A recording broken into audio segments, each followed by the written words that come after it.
Speaking with Oliver Hasler this morning from PYX Resources, its Chairman and Chief Executive. Oliver, good morning. Good morning, Andrew. Good morning from Hong Kong. Look, PYX Resources, you're a mineral sands producer in Indonesia. Tell me a bit more about where Zircon sits within your portfolio of products. Sure. Zircon is our main product. We already said we are a Zircon mining company with byproducts of rutile and ilmenite, which makes us very particular because of the very high concentration we have of zircon. Why is that important? Zircon is the most expensive of those minerals. And with that, we have a much higher assemblage value, which gives us a higher natural margin. In other words, every time we take a ton out of the ground, we have more of the expensive minerals or a higher natural margin. Is it considered a critical mineral?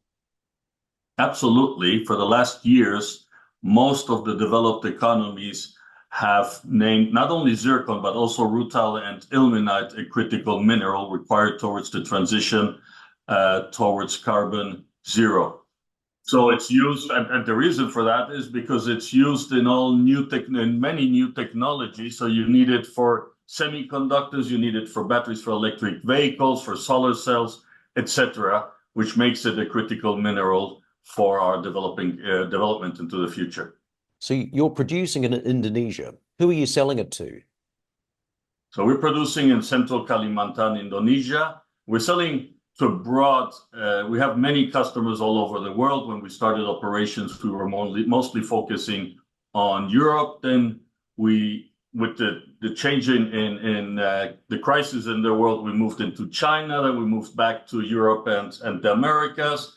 Now we're selling mainly to India and China. So are these sales, are they secured under offtake? We have had offtake agreements, but I'm very bullish about the market. And with prices tending to rise, it's better just to sell at spot market. So most of our sales today are done on spot market. They are secured in the sense that we sell mostly FOB US dollar based. Since the beginning, we have sold everything we have produced. So we have never been sitting on inventory. Well, why are you bullish about the outlook? Well, because, for many years, all the people that follow our industry have always forecasted there would be a lack of supply for the actual demand. This started for the first time in 2021 after COVID, where there was more demand than supply. Prices went from $1,400 per ton. Today, they're standing around $2,100. So even if it's a commodity and commodities go up and down, zircon has been going up for the last 15 years. And if you look today at all the new projects, they're not enough to compensate for the lack of productivity resulting from the older mines, specifically the ones in Western Australia and South Africa, reaching the end of their mine life. So this situation can only get worse. So looking into the future, as I mentioned, I am bullish. I think prices will continue to rise over the next years. And as you said at the start, it's not just zircon you're producing. Just tell us a bit more about some of these other products. Absolutely. So we also mine for titanium dioxide, so ilmenite and rutile. We have been working very hard to change the legislation in Indonesia, and Jakarta changed the mining regulation last year, where we're allowed now to export ilmenite with a grade of 45% and higher of titanium dioxide, and rutile with a grade of 90 and higher. So this allows us to export. We have started the exports of ilmenite earlier this year. As we mentioned at the beginning of the year, we were sitting on 10,000 tons of ilmenite, which will help us in the second half to increase our numbers.